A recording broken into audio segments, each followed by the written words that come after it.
Could you say your name, sir? Donald Campbell. And yourself, sir? Okay. And what does this occasion mean to you, sir? This occasion is absolutely fantastic. As a younger generation, being here with all these veterans in their 90s is fantastic. And it's like taking on the baton from them. Yeah? Okay. It is such an occasion that should be nationally, internationally, and globally recognized for what our people have done over centuries. Okay. Absolutely fantastic. Okay. And it's so good to participate here and have such a presence. So is there a particular organization you represent today? Yes, we represent the forgotten generations. Okay. Yeah, and that is recording, archiving information about our people so that we can promote this educationally. Okay. We must change the curriculum in the school of Black history nationally. Okay. Could you just say your name, sir? My name's Air Commodore Adam Sansom. Which branch of the armed forces do you represent? I'm representing the Royal Air Force. I'm the regional air officer for the north of England. Okay. And it's great to be here. It's great to see so many people here. What does this occasion mean to you, sir? I think it's a fantastic opportunity for us to recognise the Caribbean people that came over to support us in our time of greatest need during the Second World War. 4,000 of them were trained very close to where we are standing today, and their contribution towards the Allied cause during the Second World War cannot be underestimated. Much appreciated, sir. Okay, ladies and gentlemen, thank you very much for coming, especially on today, the 105th birthday of the Royal Air Force. So we won't sing happy birthday yet, we don't have a cake big enough, but that's not the reason we're here today. Thank you for coming to mark the contribution of the thousands of volunteers who came from the Caribbean to join the fight against tyranny in the Second World War. I am Air Commodore Adam Sansom, and I am the Regional Air Officer for the Royal Air Force for the north of England. I stand here today with Glenn Parsons, who is the instigator and the driving force to establish a commemorative plaque to mark Filey's link with this important chapter of our history. I'm also delighted to be here with the Mayor of Filey, Councillor Jackie Holden Banks, and several members of the Town Council. And of course, with all of you who have come out today, thank you. But the stars of our show today are not any that I have mentioned so far. It is of course our RAF veterans from the Second World War. They are Alfred Gardner, Ralph Ottey, Gilbert Allen, Neil Flanagan MBE, Jake Jacob and Jack Crawford. A round of applause to them.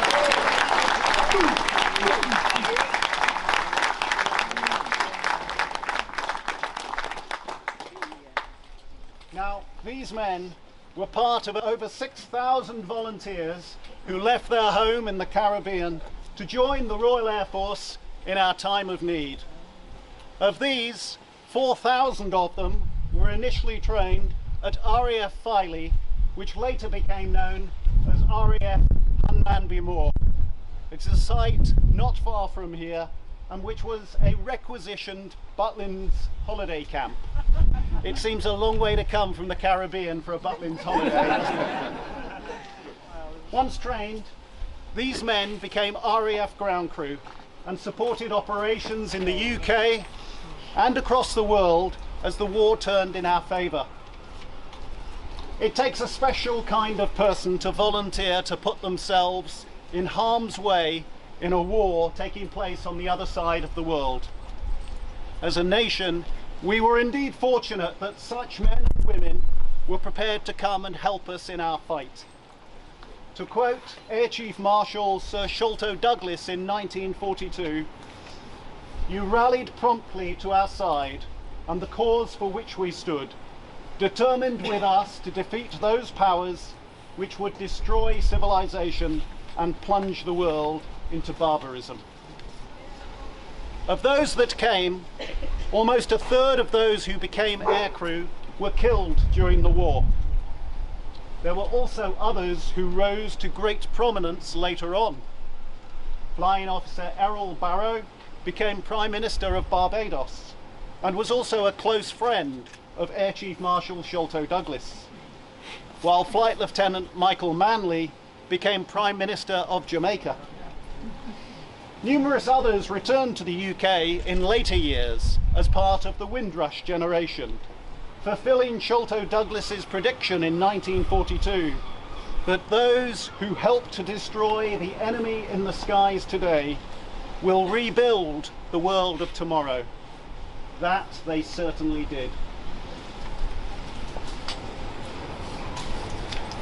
So, this plaque commemorates not only those who came over to help in our moment of greatest need, it is also a celebration of the warm welcome that they received from the people of Filey and the support that the town gave to all those who underwent training at RAF Hunman B. Moore.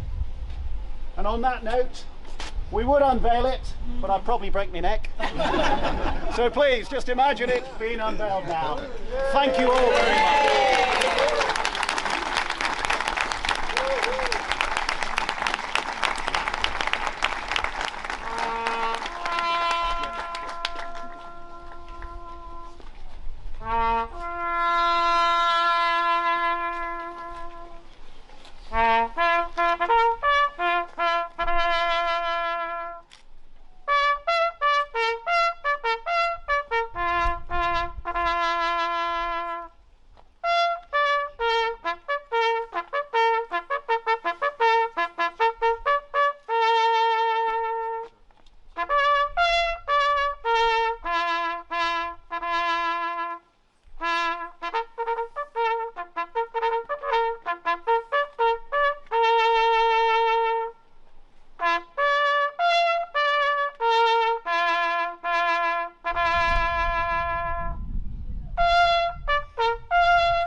They shall grow not old as we that are left for old. It shall not weary them, nor the years condemn. At the going down of the sun, and in the morning, we will remember them. We will remember them. Well done. Well done. Thank you very much. Thank you. I'm just going to step forward and just say a few words. When I invited so many people to gather on the streets of Filey on April Fool's Day, I wasn't sure how many people would turn up, but I needn't have worried.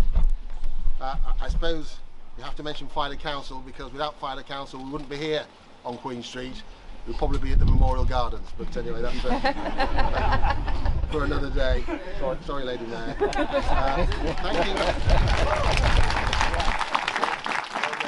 Thank you for all gathering here on what we've already been told is the 105th birthday of the RAF, and it is remarkable to observe that these veterans here today, Jack Harris, Mr Crawford, Mr Gardner, Mr Ottey, Gilbert Clark, Albert Jacobs and Neil Flanagan MBE are just a few years younger than that institution itself. And I'm sure you will agree, as has already been said, each of these men are heroes, as were the many thousands of men who came to this country from the Caribbean during the Second World War as volunteers. Amongst them was Flight Sergeant Peter Brown from Jamaica, who we will have read passed away earlier this month at 96, and whose funeral has been postponed so that it can be moved to a larger venue. Such was the outpouring of respect and condolence for the passing of this Lancaster bomber pilot. 4,000 men from the Caribbean came to RAF Umumbi, just down the coast from here. Two of them were my uncles, Gilmore Westcar and Edwin Samuels.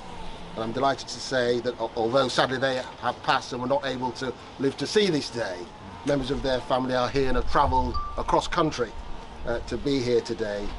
And I'm grateful to them and to the wider Westcar family who are here in force. It is so important to remember that the arrival of these overseas servicemen represented the first mass immigration of people from the Caribbean to these shores several years before the Empire Windrush even set sail, and it happened just a few miles from this spot. Many of the men were teenagers.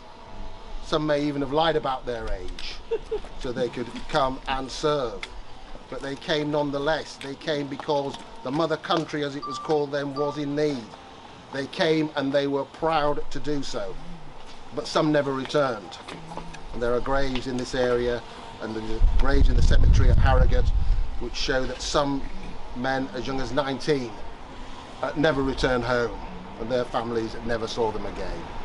And they may never have been able to even visit their graves. So let there be no mistake that these men made a real significant contribution to the war effort, and some made the ultimate sacrifice for their troubles.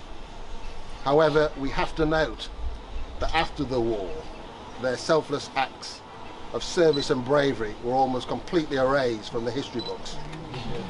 These men and their courageous deeds became invisible in that great story of those that fought for the rights and freedoms that we all enjoy in this country today. There are people, both young and old, who simply do not know that people of colour fought and died alongside their British counterparts in both world wars. It is an omission and a most grievous wrong that I and many others just cannot let stand. That is why this plaque is so very important. And I was asked just the other day how it felt to finally get this wonderful plaque unveiled. And my initial response was to say that had I known it was going to take 3 years, I might not have started in the first place. But then, upon reflection, I realised that this plaque has not been 3 years in the making, it's been 80 or perhaps over 100 years in the making. I say that because although this plaque commemorates the service of people from the Caribbean in World War II, I also hope it will be seen as a beacon for all people of colour from across the entire Commonwealth of countries who have fought alongside British armed forces in all wars and who have contributed to the safety and prosperity of this country, but who have been forgotten in time and subsequently airbrushed from the pages of history. My abiding hope for this plaque is that it will make the servicemen of the Caribbean visible again, and therefore on the 11th hour of the 11th day of the 11th month of this year, when people remember those who gave their lives, people will also be thinking about the servicemen from the Caribbean. I do not think that is too much to ask. However, as delighted as I am with what has been achieved today, and I extend heartfelt thanks, as I'm sure you all do, to Linda and Brian for allowing this plaque to be placed on this property, this campaign will continue. It has to, because the only proper place for this plaque is in the Filey Memorial Gardens. That must be right.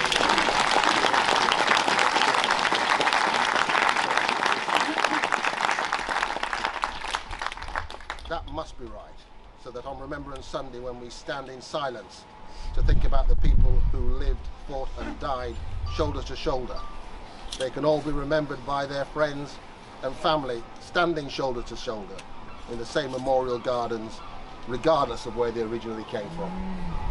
I do not think that is too much to ask either. But finally, I would like to say some thank yous. First and foremost to Linda and Brian, who are here. I know they want to keep a very low profile. I'm so grateful for all they have done. We simply couldn't have done it without them. To Gifty Burrows, who's here in the crowd, again, who helped get this campaign started and has been with me throughout. To Leon Westcar, my brother, who's been here. He provided the drinks today, so for the first time he'll be able to say the drinks are on Leon. The Westcar family who've travelled. To the barristers of the North Eastern Circuit who funded the plaque. To the former leader of the North Eastern Circuit, Richard Wright, King's Counsel. Behind the times. And the current leader of Circuit, Jason Pitter, King's Counsel. And to the barristers, Catherine Mason and Alan Armbrist, who helped with the funding and the catering. To Rob Wagg, CEO of New Park Court Chambers. And to Rosalind O'Dean from ACES in Bridlington. Heather Hughes from Lincoln University. Nearly there. To Abby Jayola and all those at BBC Look North who have backed this campaign from the start, and their publicity that they've gained for us has been invaluable. And to Karen Luke from the Greatest Hits, Yorkshire Radio, Alec Wood at the Yorkshire Post, to Dion Green from The Voice newspaper, and to Catherine Campbell, the daughter of Sholto Douglas, the first Baron Douglas of Kirkleyside, who's been quoted here today. She sent a message and has been a supporter of this campaign from its start. Mike Seaman, Susan Pitter, Donald Campbell from Forgotten Generations, who drove Albert Jacobs here this morning, and his wife, Mary. To Major Joanna Lewin, retired, of the RAF at Jamaica, who's going to speak in a few moments. To all the veterans and their families who've worked tirelessly to get here today and made, in some cases, long and difficult journeys. To Air Commodore Adam Sanson from the RAF. And to our bugler, Graham Walker from the Humbenbury Brass Band. All of you have supported this campaign. Special mention to my wife Millie, who's somewhere here in the crowd, for putting up with me texting and emailing and draining the joint bank account to get everybody here. But no, she's been a tower of support and willed me on at times when we just didn't think we were going to make it. So I'm very, very grateful to Millie. But to the people of Filey, who have been so supportive and who have made it clear that they want this plaque to be part of our joint history, to show how intertwined our shared histories really are, and how we are all stakeholders, regardless of colour, in the past, present and future of this country we call home. But finally, of course, the last word must go to our veterans here today, and all their comrades that are not with us. To these gents, these heroes, and to all that stood with them, we owe them a great debt of thanks, and I'm sure you'll all join me in thanking them.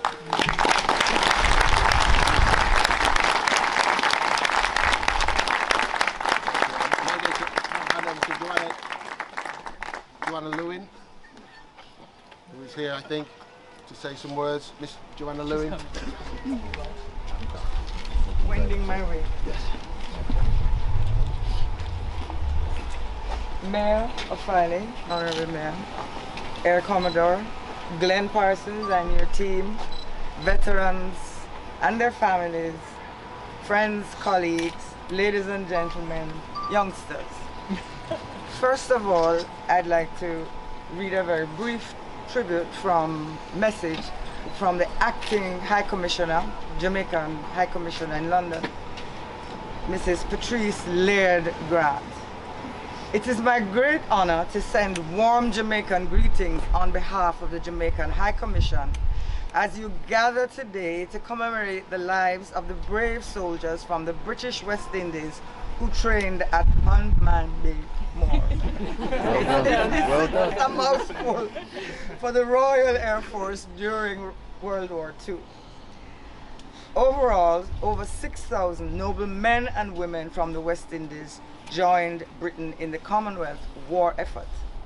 Of that number, more than 4,000 were Jamaicans who left our tranquil shores to join the Royal Air Force. Their efforts, combined with others of the Commonwealth, in the words of Sir Winston Churchill, turned the tide of the World War by their prowess and their devotion. The Royal Air Forces Association Jamaica branch, founded by veterans of the war, continue to honor their legacy in our homeland. Tragically, some never returned alive from the land to which they were deployed, so very distant from Jamaica. We express sorrow and appreciation at the same time for their sacrifice. I am therefore truly honored to join you in paying respect to our countrymen and women. And finally, we extend our heartfelt thanks to the organizers of this memorial. Thank you very much.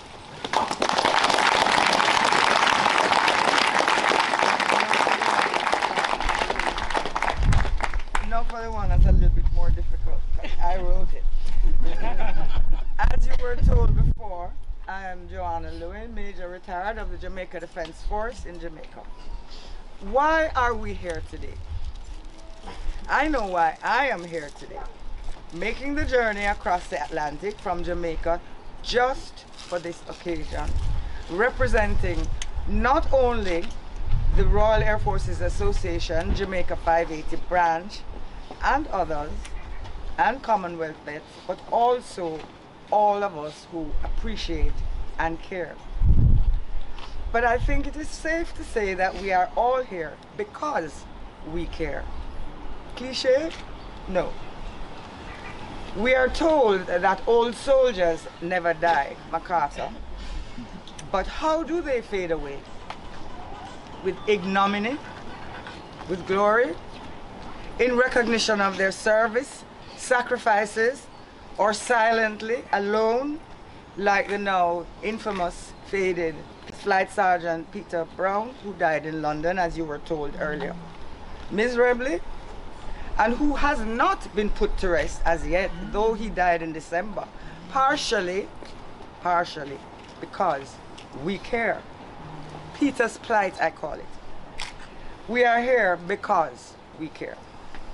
When we see other unbearable realities, World War II veterans dying of malnutrition and dehydration in the 21st century, we care because there needs to be a bit more attention worldwide, a concerted, coordinated, and relentless effort to ensure that the plight of all veterans is known so that this does not happen. We are here because we care about the 98-year-old Jamaican World War II RAF veteran who lived alone without electricity or water for over 1 year until we found him. He is now approaching 102 years old, but that's only one of the success stories. We are here because we care about not only the horror stories, but also those that inspire. The WAF volunteer, who is now 105 years old, going 106, who wasn't satisfied with being given a clerical job.